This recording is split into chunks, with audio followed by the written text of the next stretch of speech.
Now, this is going to be the answer of why no one knows these things. So I always ask myself, why do I know this stuff and no one else does? Now, first of all, I'm not the only brother who knows this stuff. There are many, many Israelite brothers out here who know stuff. And there's a lot of Gentiles who know these things too. But that's not the majority. Like the average person, if you go out into the street, they don't know none of this stuff. All right? So there are a lot of brothers who know this stuff that I'm talking about. And a lot of these things that I learned from other brothers. So don't think that I'm getting all big-headed. That's not what I'm doing. I'm just trying to explain how the rest of the world has no clue about this stuff. And let me show you why. It's going to be Isaiah 45. Man, where'd I go?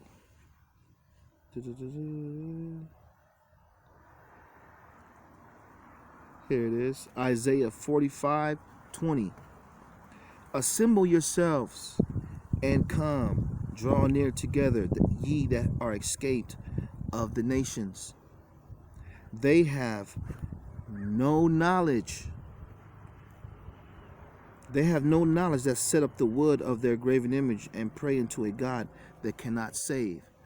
These heathens have no knowledge. They pray to gods. They pray to gods, Jesus Christ and Jupiter and all these different gods that they don't even know what the hell it is.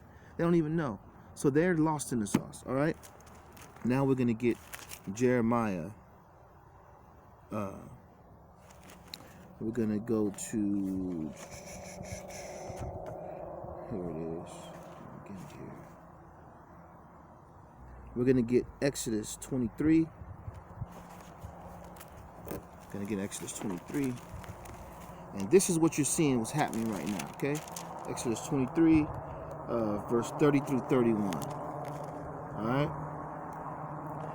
By little, you know what? Let's start at 29. I will not drive them out from before thee in 1 year, lest the land become desolate, and the beasts of the field multiply against thee. By little and little I will drive them out from before thee until thou be increased and inherit the land. That's what's happening right now. Little by little, the Most High is setting these devils up and he's destroying them. They have no idea what's happening. You know why? Because they have no knowledge. They have no knowledge of what's about to happen to them. They're about to go into captivity for what they have done to us. Now, I can tell another black person, like for example, a lot of my friends who I've known since high school, I'll tell them stuff. They don't know what the hell I'm talking about because they're so caught up in the lust of the world that they don't give a damn. They like, man, whatever, man. Everybody's cool. I like everybody. Yeah, all right. Well, you ain't gonna like everybody when these race wars happen, when they cut your damn neck off, when these race wars start happening. So now is the time is to get yourself away so you don't get the judgment like these heathens. Just like the Most High says, come out of her, my people, so you don't suffer the plagues. I believe that's Revelation. If you don't come out of these cities and these dealings with these wicked people who are under judgment, you are going to catch their plagues. And if you don't believe me, I'll get you a scripture on it. All right? I'll get you a scripture on it. Matter of fact. Let me get that scripture. Let me get you the scripture right quick. Give me a sec.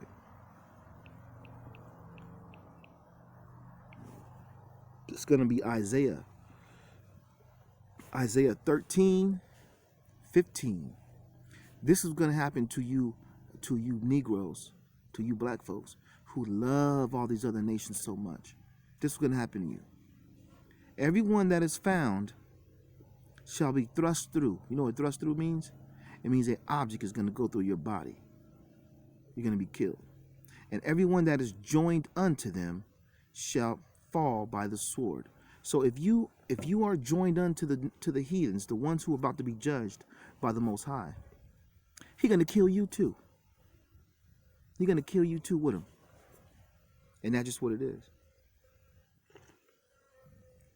Now, we're going to get Jeremiah 49. Actually, I'm going to start off at Jeremiah, what is it? We're going to get, I'm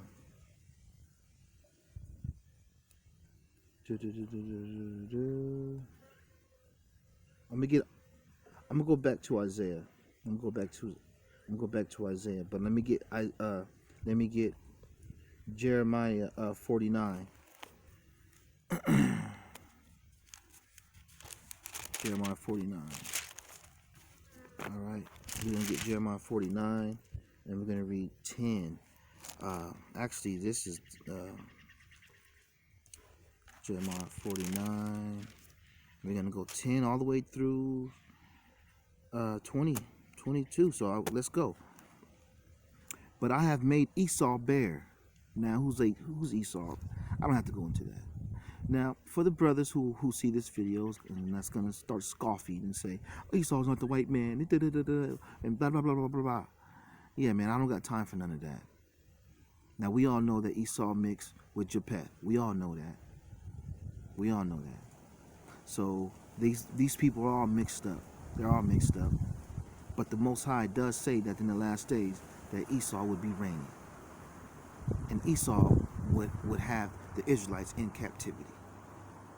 Not to say that they're not mixed with Japheth, but it is what it is. So if you're gonna go into that, I don't have time to argue because you see the Capitol building. You see we don't got time for that. We don't got time for that. All right, let's keep going. But I have made Esau bare. I have uncovered his secret places, and he shall not be able to hide himself. His seed is spoiled, and his brethren and his neighbors, and he is not. Leave thy fatherless children, I will preserve them alive, and let thy widows trust in me. For thus says Yahuwah, behold, they whose judgment was not to drink of the cup have assuredly drunken, and art thou that he shall altogether go unpunished? He's saying, are you devils going to go unpunished? Never, God forbid. Thou shalt not go unpunished, but thou shalt surely drink of it. Let's skip down. You know what? Let's keep going now. On 13. For I have sworn by myself, says Yahuwah, the Basra shall become a desolation, a reproach, a waste, and a curse, and all the cities thereof shall be perpetual waste. I have heard a rumor from Yahuwah, and an ambassador is sent unto the heathen, saying, gather yourselves together, and come against her, and rise up to battle. For lo, I will make thee small among the heathen, and despised among men. This is a precept to Obadiah. Now, you can go read the book of Obadiah. This is a precept to that. Precept means something that backs up this verse. It says the same thing. So what I'm reading here, you can read the same exact thing in Obadiah as a precept. All right? Thy terribleness have deceived thee, and the pride of thy heart, O thou that dwellest in the clefts of the rock, that holdest the height of the hill. Though thou shouldest make thy nest as high as the eagle, I will bring thee down from thence, says Yahuwah. Also Edom shall be a desolation. Everyone that goeth by it shall be astonished, and shall hiss at the plagues thereof. As in the overthrow of Sodom and Gomorrah, and the neighbor cities thereof, says Yahuwah, no man shall abide there, neither shall a son of man dwell in it. Behold, he shall come up like a lion from the swelling of Jordan against the habitation of the strong. But I will suddenly make him run away from her. And who is a chosen man, that I may appoint over her? For who is like me? And who will appoint me the time? And who is that shepherd that will stand before me? Therefore, hear the counsel of Yahuwah, that he that taken against Edom and his purposes, that he hath purpose against the inhabitants of Teman, surely the least of the flock shall draw them out. Surely he shall make their habitations desolate within them. This is recompense. This is revenge. What the Most High is doing to you devils for what you have done to his chosen people. And what's so crazy to me is that people, they all say they read the Bible. If you ask anybody, anyone says, oh, I read the Bible up and down. No, you haven't. No, you haven't. You're lying. Blasphemy. I see it everywhere. Anytime I talk to somebody about the Bible, oh, I read the Bible up and down. Everyone says it's like an automatic reaction. It's kind of like John 3:16. Everyone says they just lie immediately. No one, these people, I haven't even read the whole Bible up and down. And these wicked devils, they'll come out and say, oh, I read the Bible up and down. I read every Bible. Knowing they're lying. See, you see how quick they are to lie? Let's get Isaiah 14:21. All right. Isaiah 14:21. Prepare slaughter for the children of the iniquity of their fathers, and they do not rise, nor possess the land, nor fill the face of the world with cities. So, any of you heathens, mainly the white folks, who says, I didn't have slaves, that was my ancestors. I didn't have nothing to do with that. I don't have nothing to do with that. Okay, well, the Most High said you're going to have to pay for it. Just like we had to pay for our ancestors, you got to pay for yours. It's only fair. It's righteous judgment. It's only fair. It's only fair. It's only fair that you guys led us into captivity, and now you're going to go into captivity. Matter of fact, let's get that. Let's get that. You guys know that. You guys know what it is. You guys already know what it is. All right.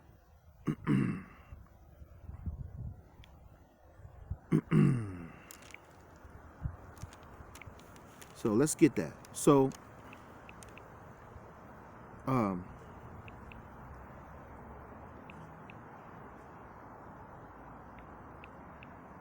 here it is. So, if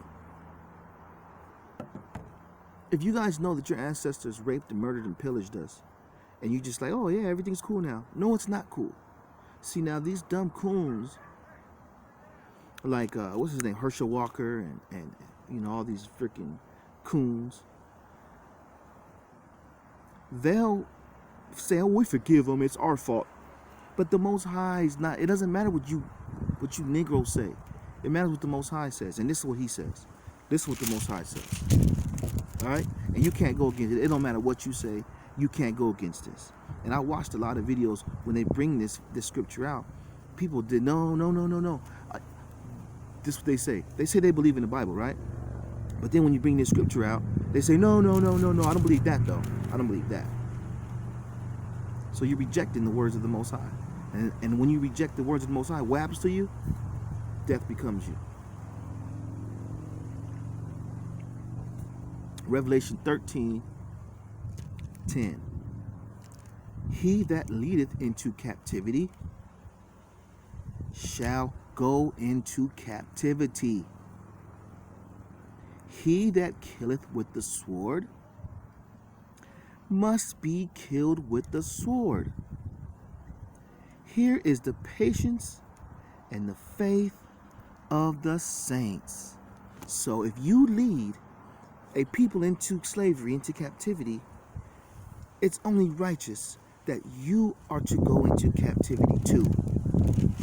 So, what does that mean for you? What does that mean for you? What does that mean? Now, you guys ever heard of karma, right? Karma? Yeah, karma. Well, karma is not actually in the scriptures. It's not in the scriptures. But let me show you what is in the scriptures.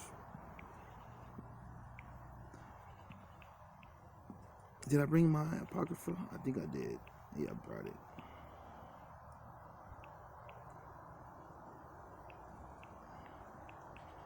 Yeah, I did.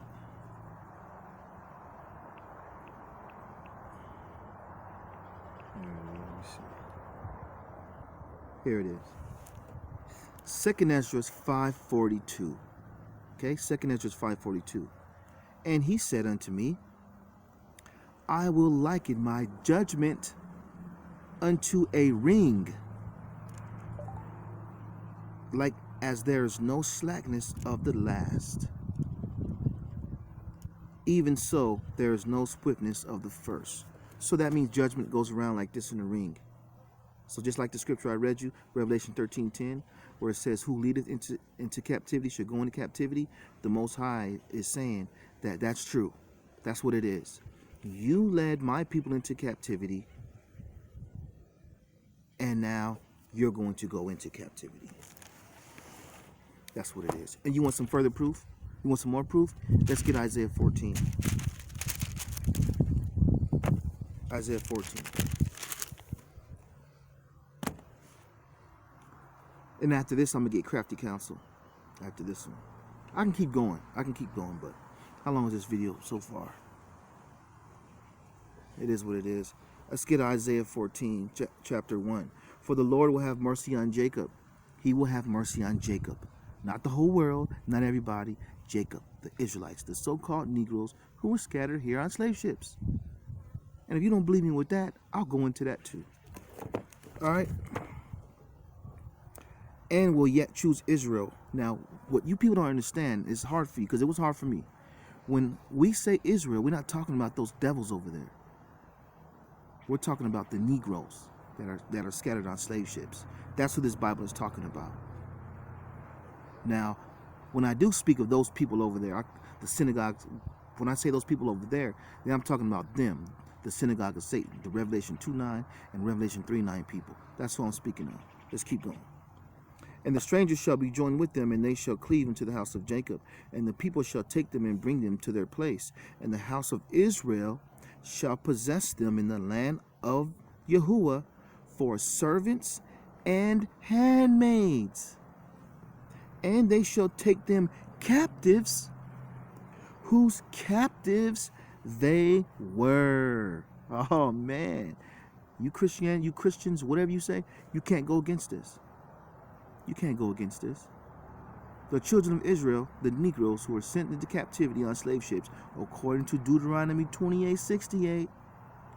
And if you want to be really, really ignorant and say, it don't say that, it says Egypt, let me get you a precept to that.